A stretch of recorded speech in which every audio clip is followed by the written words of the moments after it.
How did this simple gift for her mom turn into $1 million empire overnight? The notifications would not stop. Cha-ching, cha-ching, cha-ching. In our first 30 days, we made $100,000. I wanted to shut it all down.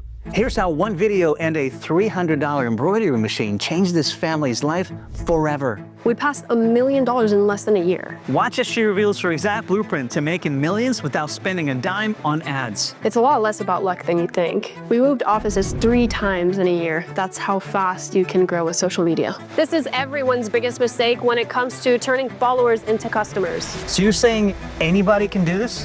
I think it's totally possible. So 100,000 first month, $1 million in the first year at the age of 19, which is incredible. So before we get into your story, tell us what Soulmate Customs is all about and how far you've come. Yeah, so we take people's pictures, we turn them into outlined art, so we hand draw them, and then we embroider them onto a ton of different products like hoodies, sweatshirts, blankets, teddy bears, or engrave them onto jewelry like necklaces, keychains, and a ton of other products. What about, how big's your staff? We have 20 plus people currently. Wow. It always varies, but currently 20 plus. And when did you start, Kata? We started 3 years ago in 2021. It was insane. I honestly never expected it. When we launched Soulmate Customs, I got that first cha-ching with my first order, and I went up to my mom. I'm like, Mom, oh my God, look, Soulmate Customs, like it's from this business. We just got our first order, and we were like jumping up and down. We're like, only in 4 days we got our first ever order. That's wild, right? And then once I got that first order, I started taking a video of it, and I posted on TikTok like, oh my God, guys, I got my first ever order, and I vlogged it. And that video started going viral. And then I see hundreds of people all of a sudden are following, commenting the most supportive comments ever. And I realized we are going viral. Freaking out. It was like one of the best periods of time. I'll never forget it. How did you come up with the concept in the first place? What's the story on that? So I was looking for a gift for my mom's 50th birthday, and I couldn't find anything that was genuinely unique enough to gift her. I really wanted her to feel extra special. So I went on Google and I searched gift for moms. The same boring ideas would pop up, like get your mom flowers, get her like a t-shirt that says I love you mom. After basically getting fed up with it, I thought of the idea one day, what if I just create something myself? And then the idea popped up for me to just take a picture of me and my mom, outline it on my iPad, and then turn it into like a USB file to then be embroidered onto a sweatshirt. That's exactly what I did. How did it turn into a gift for mom, but then here we are. It's a multi-million-dollar business. Yeah, so when I first made the sweatshirt, I genuinely did not think much of it. I was like, it's a cool gift, she's gonna like it, but never thought she would have that crazy reaction that she did have. She started crying, and I was like, what? And then she said, Kata, this is the most special thing I've ever gotten in my life. Wow. And almost immediately after, she's like, let's start a business out of this. This is genius. All right, well, I'm excited to see the entire process from start to finish, and I'll follow your lead. Yeah, so actually your team sent me a picture of you and your family, so we might make something extra special for you. Let's go and do it. That's cool, little rascals you guys are, all right. All right, so this is one of your inventory rooms, right? Yes. Gotcha, you're kind of outgrowing the space already. Yes, we are. We've already actually changed 3 office locations in 3 years. In the first year, we changed 2 office spaces, I believe, and then 3 years in, we have this big place that we're at, but still we're outgrowing it, so it's pretty thankful for it. Nice, journey continues. Well, let's ask you about the first, a couple weeks, $100,000 in the first 30 days. What was that like? How did you start? Was it 200 bucks you started with? Give us a little story there. Yeah, so I started first with a $300 embroidery machine, and in the first week of business, once we got that first order, we went viral on TikTok. So that first video that we ever created, it converted like crazy. As I said, 3,000-4,000 orders in just a couple of weeks. It was crazy. Wow, why did it do so well, the video? I'm especially curious. I think it was emotional and it was very authentic. People saw it and they're like, this is so sweet how humble this girl is that she just got her first order. I guess people also liked and loved the idea behind the business. So a ton of people were ordering and supporting. It was incredible. Wow, and the first month, how many total orders? We made our first 100K on our first month of business. And that's the time your mom wanted to continue and you were like freaking out a little bit, or It was crazy. I remember in our first 2-3 weeks when we had thousands of orders coming in, I was in my parents' like small apartment with one $300 embroidery machine, and I remember I went up to my mom and I'm like, Mom, how are we gonna fulfill it. How are we gonna fulfill all this, right? And I told my mom, like, Mom, I really think we should stop the shop. Like, we're not gonna be able to fulfill all this. And she looked me in the eye and she's like, Kata, that is the last thing we are going to do. The last thing to do is put out the fire, right? You're gonna keep it going. So we're gonna find our way and we're gonna do it. That's amazing. We'll talk about how she managed all those orders later on in the video, so keep watching. For now, what are we picking here? What's the process? Let's do one for my wife. You want a hoodie? Yeah, let's Okay. see. Is this a medium? I think that's what we need, right? I'll let you take the reins. Let's do it. All right. So other than the first video, are there any others that have brought you a large influx of business? And if so, why did they work? Let's kind of hone in on the details, specifics of those videos. The biggest thing is do not sell. Anyone who sees you trying to sell, they immediately get off-put by it. When you sell by emotion, that's when people are really okay. Like, they're not forcing me to buy anything, but they're just showing a story from one of their customers, or showing like a really funny video. Every single time that I post something and I'm like, hey, like, this is my small business, like, purchase from me, who's gonna care? Like, there's thousands and millions of businesses out there that, you know, promote their products. What does a person care about that? Yeah, you know? yeah. What makes you different, right? Exactly. So I have a lot of friends that are like, how do you do it? And what do I do? What do I need to invest? I'm like, absolutely nothing. I've paid videographers, I've paid editors, and I paid thousands of dollars for them to you know, be cutting up and making the perfect videos. Every single time they flop. But when it's just my phone, quality is lower, that's when people really love the authenticity. They really do. So at least in my experience, always the videos that are the less effort, those are the ones that go viral. So between your office, your materials, supplies, etc., what's your monthly overhead? Just curious. So usually we spend around 150,000 to 250,000 depending on the season. That's per month, or are you talking about a 12-month period?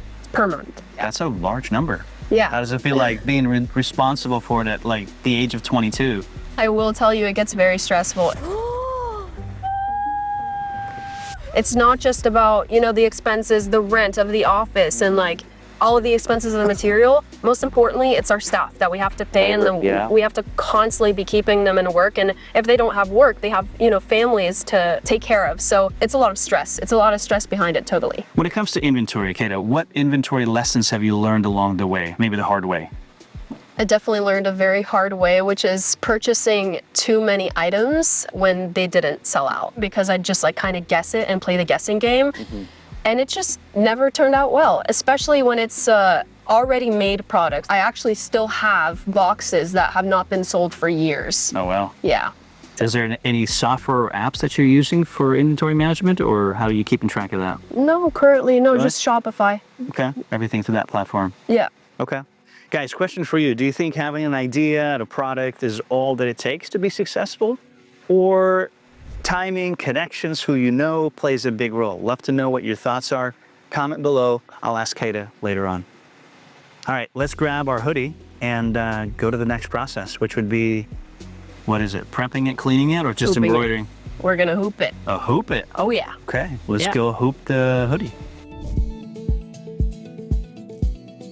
Basically just stretching it out and prepping it for the embroidery machine. Exactly. We take this hoop first and we put it under the hoodie.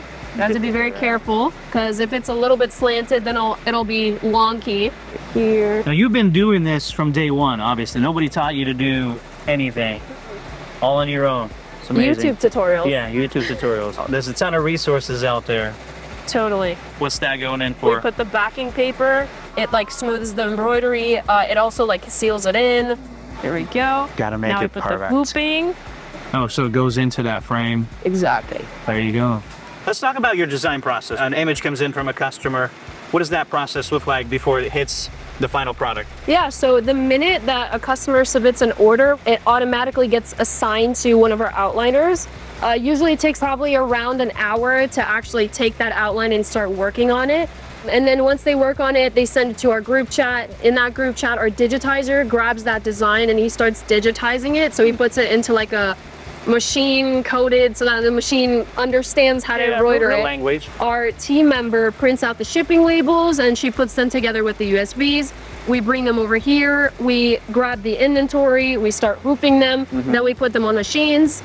Once they're done from the machines, they get put into these baskets over here. And on those baskets, I usually look on them so that I can choose which ones do I want to record and which ones not. And then from there, I put the others to packing, and that's pretty much That's pretty much it. So you actually take customers' hoodies with their design and do videos about it? Yeah, so we do have an option where it says like if you want to opt out of being filmed or not. That's like also another reason which incentivizes our customers to purchase from us, because we're always recording and there's so many videos of stories that go viral all the time. So people love seeing their orders on social media, on our stories, on TikToks, and on different platforms. That's pretty clever, because I thought, well, wait, that's their design. Like, don't show it to the world. But people are actually saying, no, do it if you can. Oh yeah. They feel great. You get the content, and it's a win-win. Oh yeah. Yeah. Tell us, what kind of numbers are you guys doing today in terms of revenue? Yeah, so in our first year of business, in actually exactly 11 months, we hit our first 7 figures, and that was with 0 ad spend, which is so mind-blowing. So it was just with my little TikToks that I would film. And then up until this day, we're multiple 7 figures a year. At age 19, how did it feel to make so much money, essentially almost overnight? Any mistakes, any regrets? What are some lessons that you learned, especially in those moments? I mean, it was incredible, of course. As I said, I never expected for us to be making so much money immediately as we started. I was super happy with like the one order we made in the first 4 days. So yet alone then having 100K in our first month, it was absolutely crazy. We did reinvest like basically every penny back into the business. And to this day, that's what we continue doing. There's so much, right? There's so much to do. So with that capital that we do have, we don't have any investors. Everything is just by us with, you know, all of the sales that we get. So it's really important for us to stay focused and just keep on reinvesting everying back into the business. So you haven't splurged in any way as a 22-year-old now, right? You didn't buy a Ferrari or a Porsche. You're all in on the business, is what you're saying. What would you buy? Me and my brother bought like one car that we both share together, and like it is like a nice car. Okay. It's a BMW. Nice. So it's a BMW i4. So Good choice. Scratching that creative itch by mastering a new skill can unlock opportunities you've never dreamed of. And with Skillshare, leveling up is easier than ever before. Skillshare is the largest online learning community for creatives by creatives, offering a wide range of classes taught by industry pros in areas like film, design, entrepreneurship, productivity, and more. Skillshare members can go from beginner to expert in months, not years. Personally, I'm interested in learning more about their YouTube success course from legendary YouTuber Marcus Brownlee. Their curated learning paths offer a structured sequence of classes to help you refine the skills you're passionate about at your own pace, while actually putting those skills to use with projects and feedback from the community. So the first 500 people to use the link in the description will get a 1-month free trial of Skillshare. Join the thousands of others and uncover your potential today on Skillshare. All right, blitz time with Kata. You ready?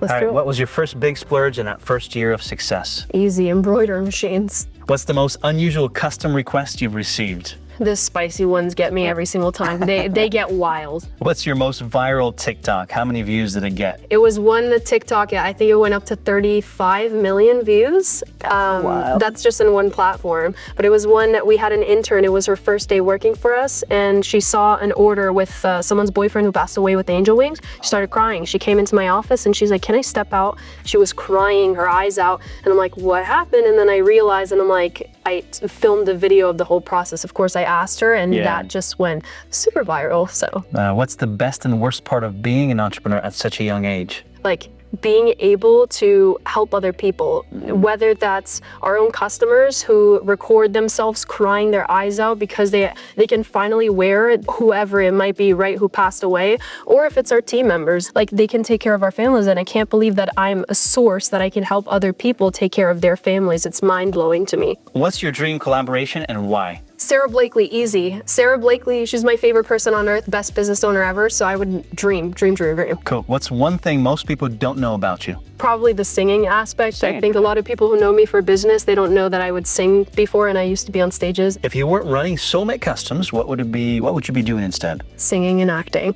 Okay. Do you have any jobs that could be done remotely? The person says, "I love the business and I'm curious a lot about out-of-state work." We do. Our outliners are all remote, and there's a lot of other positions that are remote as well. Okay. Boom.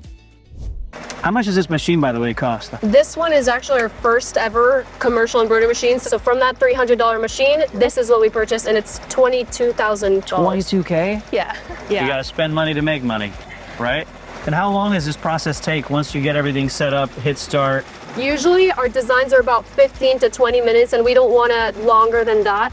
And then if it's a really detailed design, it can go up to 40 minutes, which is difficult for us. All right, you have an incredible amount of reviews on your website, over 5,000, which is amazing, 5 stars. Let's talk about how you approach maintaining quality with so many orders being pumped out, customer service, and what are you doing with the staff as well to help communicate with all that?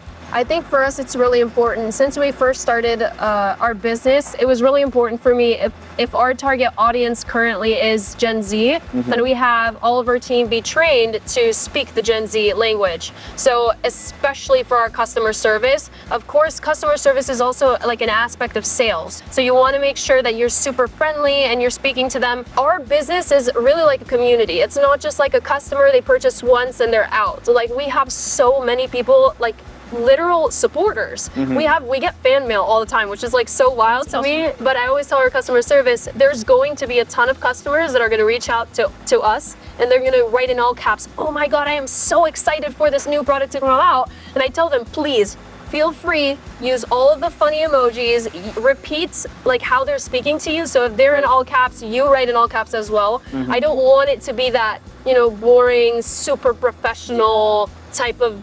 We're different. Like I want us to be different in a way that we're very kind of friendly, and we treat our supporters and our customers like friends, not just like a customer service type of relationship. Well, let's get this thing rolling and let it do its thing. What does it say in terms of time? Oh, it says 23 minutes. 23 minutes. You want to click the green button? Yeah, I can for you. Just rock and roll. Yeah. All right, well, we'll let it do what it's doing. Let's go check out the offices. I've got some amazing questions for you. Let's do it. I'll follow you. Very beautiful office. Any cool stories about these photos? Some of the originals, maybe? Yeah, actually a kind of cool story, but like it was a failure. I thought of the idea, what if we print out customer's picture and we provide them like a little painting kit so they can paint it themselves? I thought it was really cool. Then we launched them and then no one really Nothing purchased happened. it. Yeah. That's okay. That's the evolution of a business. Yeah, there's like a museum over here, the failure museum. How much capacity do you have out there in terms of how much volume you can pump out in terms of embroidery? What do you think you're ready for? Yeah, so for embroidery, currently we can make up to like 300 per day? Per day. Yeah, wow. Hoodie, sweatshirts, t-shirts. That's a lot. How many people have to staff all that production? With those machines that we do have, there has to be at least like maybe 2 people, sometimes 1 if that one person is like super on it, but usually 2 people can make sure all of the embroidery machines are going at all times. Well, let's ask you about your upbringing. Who were you before Soulmate Customs? What was the upbringing like? I know you guys immigrated, so what are some stories and lessons there? My parents have been in business their entire lives, and they had a business in Europe, but for me, I've always been in the entertainment industry, so I used to sing and act, and anytime anyone would tell me, like, Keita, what else do you want to do in life? And I'm like, nothing. There's no plan B. I'm going to be a singer and an actress, and no one's going to say otherwise. Nothing. So plans changed and things happened, and actually when COVID hit, that's when the auditions shut down, so there was nothing really to do, and I was like, okay, let me start like Depop shops and some small shops, since also TikTok was a thing. So that's when I kind of built that little experience to then hop onto a venture like Soulmate Customs. Before we ask you about how your leadership style evolved, right? As a 19-year-old who started the business, hiring older folks and just overall management in general, this wall looks pretty cool. Is it just default or is there some stories here? I'm curious. It does have a lot of meaning. I mean, we have me over here, of course. We have in the center, right? This is me and my mom. I didn't know it would be so low, but this is me and my mom when we had a photo shoot. And then here is the computer. We wanted to launch July 1st, 11/11, because it's like it's a number for me and my mom. Like we relate to it, right? And we were waiting until the moment 11/11, and that's when we were both holding hands. And my mom made a prayer, and she said, "I hope this is the business that becomes successful as a mother-daughter business." She's always dreamt of, since I was born, she always dreamt that she would have a successful business with her daughter. And crazy, but that prayer at 11/11 on July 1st actually worked. That's awesome. Yeah. Well, you started young, and so when it comes to leadership, what's your advice? What's your tip? How did you evolve as well as a leader within the organization? Yeah, well, I didn't know that going into business leadership is such an important skill, and now I really understand. So now I'm kind of in a moment in my life that I'm all the time just looking for more information and how to learn and just become a better leader for our team members.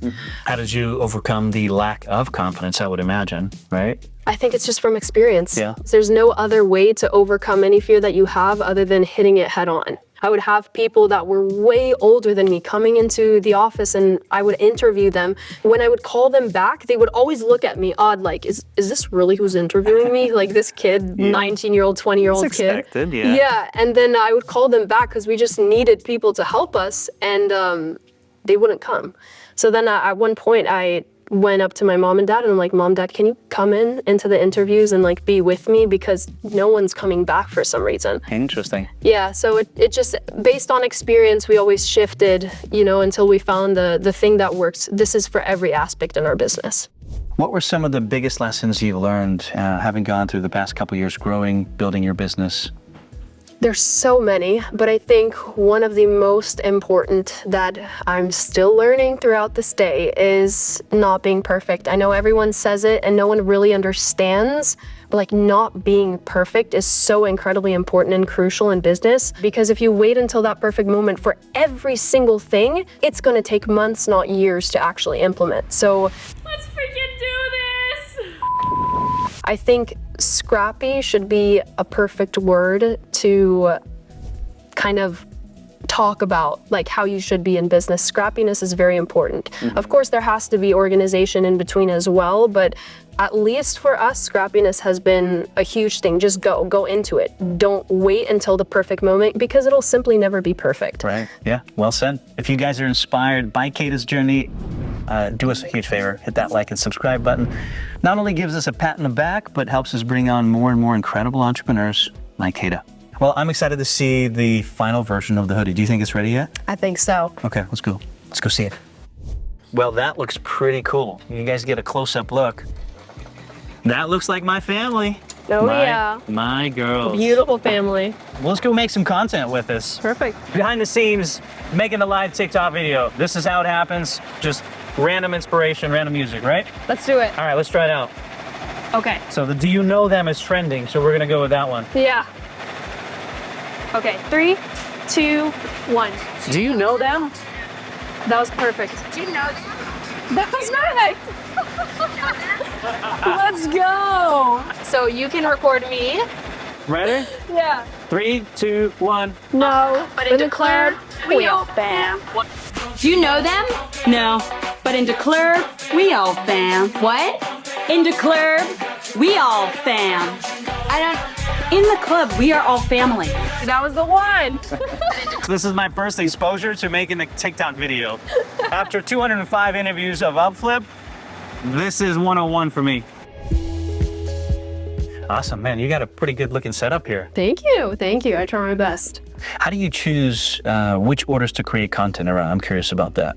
It depends, because I'm always looking at customer orders, and whenever I get an idea, I usually record it on the whim. And also something that I do to have efficiency when recording, since it's such a big part of our business, is I don't take more than 10 minutes to film a video. If it's taking me more than 10 minutes, it's out next. So You've built your business entirely, essentially on TikTok. Can you give our audience a step-by-step, simple blueprint on how they can do the same in any business, a business? Totally. Number one most important thing is consistency. No matter how great you think you are or how bad you think you are, simply just post. That is like incredibly important. Post as many times as you possibly can. Don't be posting 8 on one day and then the next day you don't post, the next day you post like 2. Consistency is everything. The amount of times that I've had to drag myself, no matter if I think I look good or if I feel feel terrible, doesn't matter. From equipment standpoint, I think the step would be don't splurge on too much equipment, right? We have 2 iPhones here and a couple lights, and that's it. It's like Vine. Just the silliest, smallest videos would get the most views. I think those are super important. Another one is, of course, selling. Like, do not sell, always be super authentic. The more you try not to sell, the more people are like, oh, hey, like, cool, let me buy, you know? So even on the caption, make it super Gen Z, make it super, you know, chill vibes, and then just link in bio is what we have. That's really all we do. What's the most stressful part of operating this business, and how have you learned to manage it? I would definitely say seasonality. Seasonality is really big. Is a really big one. I think, you know, we're a gifting business, so it varies a lot with season, and we're trying to smooth that out as much as possible. But dealing with it, it's taking it easy. Taking it easy. There's just like, no matter what you could possibly do, if you don't just take it easy in here, Yeah, mentally. it's really, really important. You know, your health can downgrade because of that. But a couple of things that I do is going to the gym. It helps me a lot to just put out all of that frustration that happens or the stress that happens within the day. But also going out with people that can relate to you and that are in business. They understand, you know, where you're coming from and what you're saying, and they also help too. That's a big one. And then, of course, meditating and doing all of those things that can really help with your well-being. You're heavily reliant on TikTok, so I'm just wondering, are you worried about that? How are you protecting your business moving forward? Because you're going to continue to scale, continue to grow. For us, 40% of our business is organic, 40% is paid, and around 20% is email and SMS marketing. Gotcha. So, of course, no matter what happens with TikTok, then we have all of those other marketing platforms. We also have, you know, of course, email and SMS and, you know, paid advertisements. But I do think it's, as I keep on saying, adaptability is super important, because there's going every single year, things are going to change. As long as you're an adaptable person and you don't take it with fear, then it's going to be fine. It's going to be stressful, but it's going to be fine. Awesome. How many packages are going out of this place on a per day basis? And what systems have you implemented to make sure everything goes efficient and smooth? Yeah, so we've shipped around 70,000 plus packages to date, which is pretty insane. It is. One thing that we recently added, actually, let me show you. So in all of the packing slips, I'm going to hide the address here, but in all of the packing slips, we have a QR code that all of our team members scan. So if it's in the packaging station, our team members will scan it and put that the process is in packaging. And actually, all of the customers get notified through email what station that their order is. So as soon as my order comes in, I know it's in process, and every step of the way I get an update. Yes. All the way to shipping. All the way to shipping or content creation. You get an email that says Kata is actually filming your order. That's so cool. Yeah, it's pretty exciting. During peak season, the busiest time of your life, probably, how do you ensure quality control? What systems specifically are in place to make sure things are going out, happy customers? Yeah, so we have one quality control specialist. So first of all, we train all of our team members, especially packaging, so that they can check all the order information, check everything so that they can make sure that the correct thing is being sent and everything looks good. If something doesn't look good, we send it right back to get re-embroidered or re-engraved. And then we also have a quality control specialist, which checks for everything. It won't get shipped unless it's gone through that process. Yes. Yeah. Yep. Okay.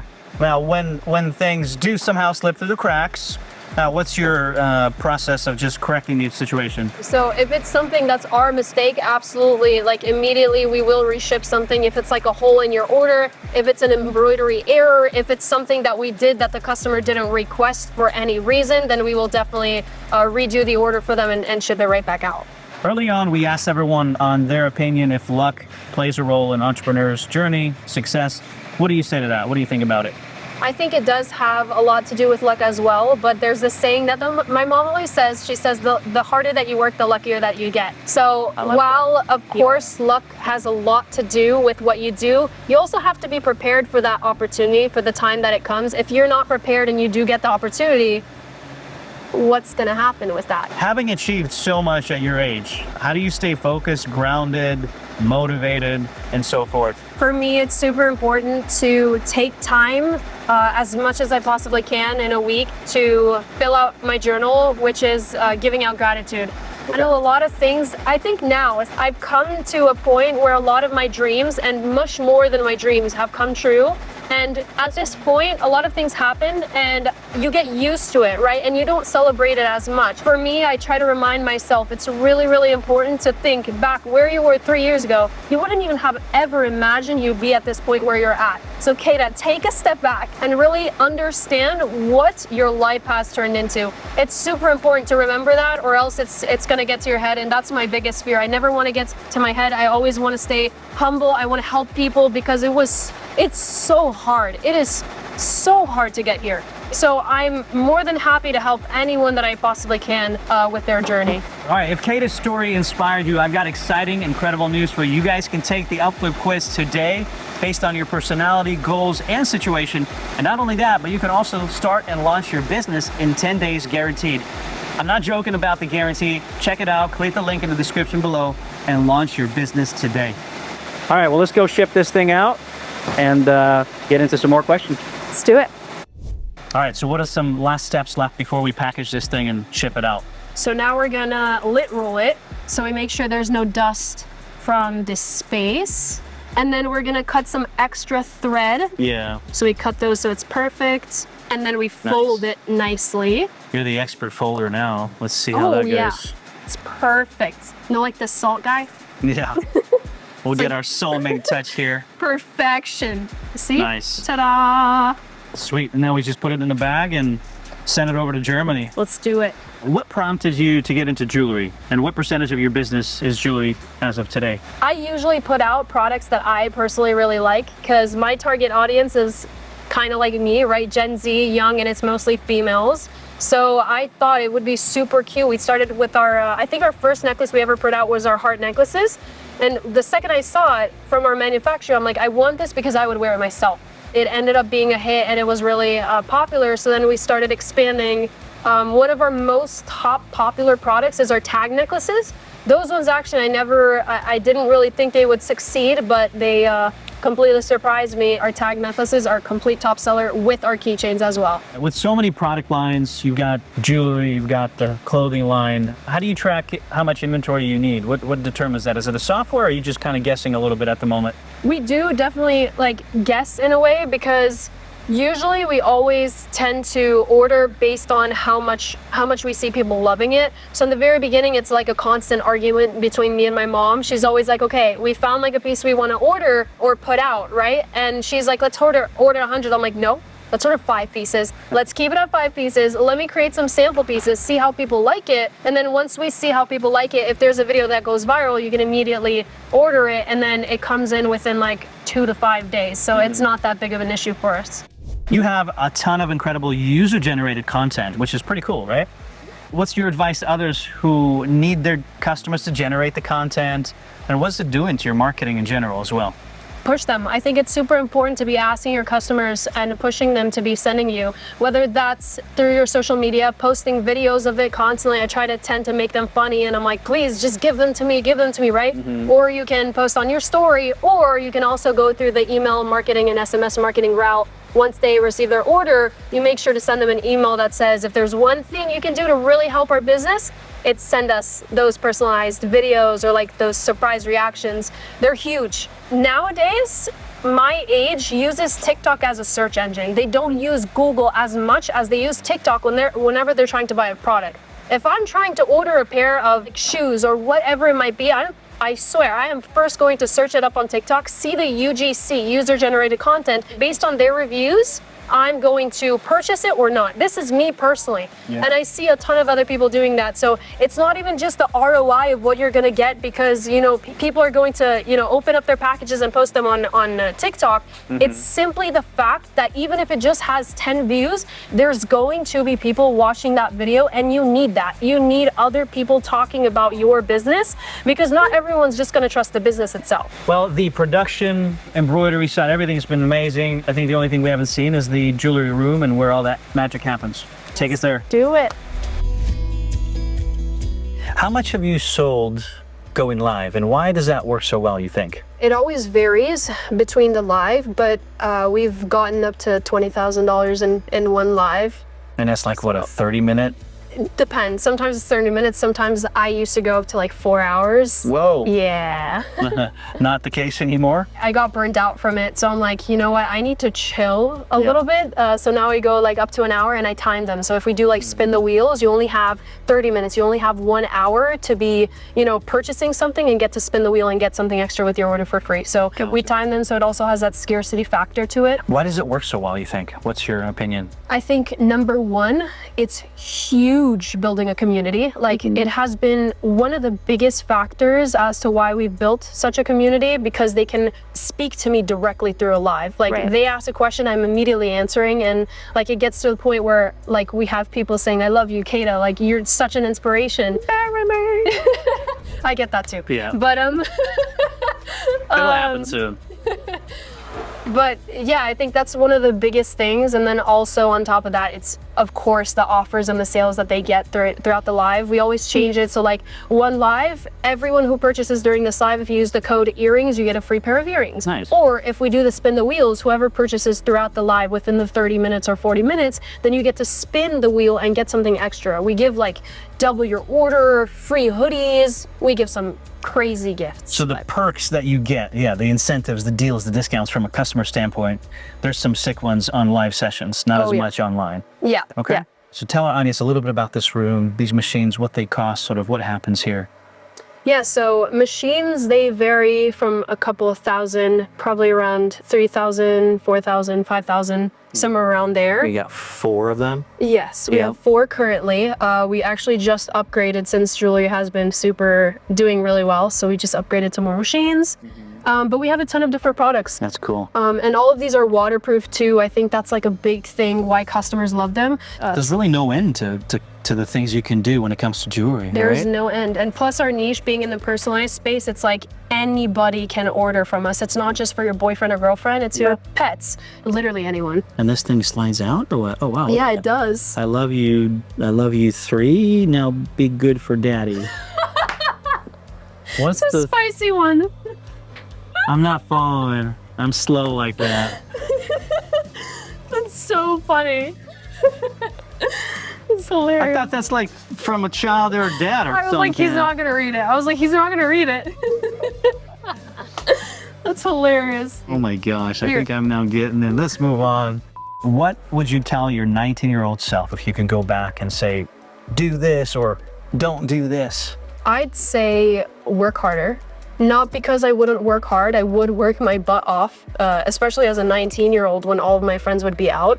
I'd still be focused on, okay, like at 9 a.m. you start work, 5 p.m. let's cut work and then let's go out with friends or do something extra. Now I'm like, no, I really want to just fully focus on simply just building the business, because so much greatness comes out if you're just fully honing in and like focusing on a bigger purpose. So to me, a lot of people will tell you like, oh, you're very young, why are you working so hard? I've always had this saying that I've told to myself since I was really little: the younger you start, the younger you'll get there. The more that I work, the quicker that I achieve whatever that I want to achieve. Yeah. So I don't know what a work-life balance is, guys. Because as a business owner, if you really want to succeed, you can't just be working 9 to 5 like every other person. We've analyzed over 137 most profitable businesses that you guys can start today. So make sure you get a free copy for yourself by clicking the link in the description below. Is there any advice, Kata, that you were given that did not end up being so useful to your success? Maybe when it comes to inventory or content creation, etc. I think with content creation, a lot of people have told me focus on quality, like filming quality videos. I've tested both, but for me, it's always been consistency over quality when it comes to like content creation, right?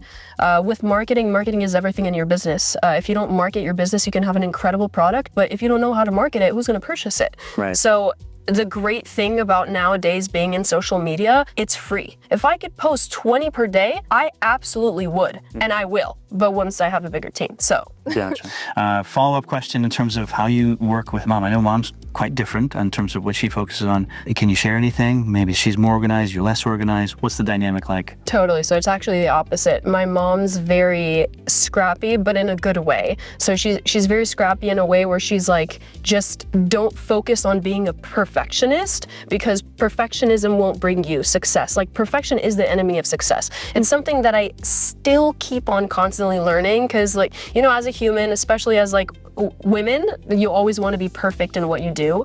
Everyone always says don't be perfect, but a lot of times you want to have things in line to then go into something, into a venture. My mom's always like, don't wait for it to be perfect, just do it. Better do it than wait forever to put it out. Yeah. I love it too, but it's very hard for me to learn. What are you spending every month on marketing? And what's your favorite platform? Biggest, best ROI? I mean, it always depends, but somewhere around 6 figures with ad spend. And then the favorite platform that like performs the best is Facebook, Instagram are usually the top platforms. So out of all the platforms, and you said Facebook, Instagram, TikTok, which one do you think you'd love to invest in more, but you don't yet currently? Because like TikTok, that's all organic, right? Yeah, TikTok is mostly organic. We do a couple of paid advertisements, but they don't perform as well. Advertisement world is a separate world. So it needs its own statics, it needs its own videos. Usually with ads, with paid marketing, it's more salesy. So I think there needs to be a separation between those two, and the way that you make the videos and make the media for them. Yep, quite different. You've mentioned over and over the importance of knowing your audience. And for you, that's Gen Zers, right? Or Gen Z folks. For those watching who are non-Gen Z people and have a business, what's your advice to them to tap into that audience and speak the language and sell and provide what they're looking for? I think if you have to do the videos yourself and you're non-Gen Z, then you have to be super authentic and not try to be Gen Z, because you're not, and you're never going to like try to do it in a successful way if you're faking what you're actually like, right? So if you're a boomer, let's say, then go ahead, like try to fit in with the Gen Z, but do it in a funny way where you're not forcing it, right? Authenticity is everything. And whenever I do have like older people that are non-Gen Z come up to me and be like, okay, can you please teach me this TikTok thing? Like, what am I supposed to do? I'm like, just hire someone. You know, if you're gonna be in a Gen Z platform, you're either going to need Gen Z or you're going to have to be scrolling on TikTok and knowing the trends and then getting used to it. So it's definitely hard if you're not Gen Z. What's your typical day look like today? How do you structure it? Currently, I'm on that crazy 5 a.m. schedule. So I wake up at 5 a.m. I have 1 hour to either journal, to meditate, or to work out. Or to read as well. And then after that hour, I get ready. Once I get ready, then I head to a coffee shop and I just like get everything, the to-do list for the day.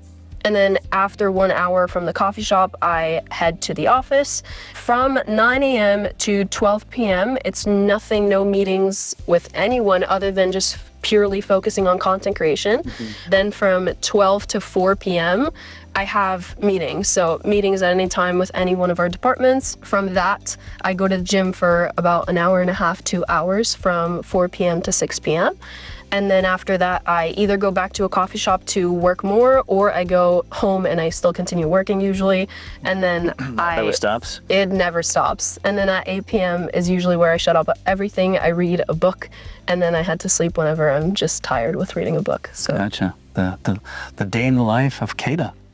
What's been the biggest surprise for you in running a family business? I mean, mom's involved in you, right? Does dad do anything here? Or Dad does. Dad helps a lot whenever we have any issues with like machines or technical things. My dad usually comes in and helps, but he's not here full time. And it's your brother, I forgot. So it's you, brother, and mom that are full time here. Yeah, my brother's doing like the paid marketing and he's doing all the finances. My mom's in production and operations, and then I'm in marketing, and I'm dipping my feet into operations because I'll actually have it as a passion. Gotcha. Yeah. So what are the weird, awkward moments or good things as far as family working together? You guys make it work pretty well? We do. I mean, we've been through a lot. Like, we've built a successful business together. There's no other way to do it, right? No one's going to drop out. We're all family. Like, no one's going to quit in a family business. At least that's our mindset to it. So no matter how many arguments we have, no matter how bad it could possibly get, work is work, business is business, and it's not just any business, it's family. And I think experience and time has, I think, deepened our relationship a lot. It's all about respect as well. What's been the best business advice that you received from parents? There's been so many, I'm so lucky to have them, but I think one of them that I've learned is pressure is privilege. So to anyone who is feeling burnt out or overwhelmed, every single time that you have that feeling, that means that you're growing. So you should honestly celebrate that feeling rather than really be down about it, because even I know that if I'm crying my eyes out, which happens very, very frequently, by the way, but every time that I'm going through that really, really low level in life, I just remind myself, this is the point where I'm breaking, but that means it's because I'm growing. I am growing and getting used to more bandwidth, if that makes sense. Yeah. If there's anyone that's pushing you a lot and they're kind of like overwhelming you in a way, like I have my mom all the time, she's like, Kata, you have to be doing this so that you can keep on scaling in a way or whatever it might be. I know my mom personally does pressure me a lot, and I know and I've learned personally that pressure is privilege. So Awesome.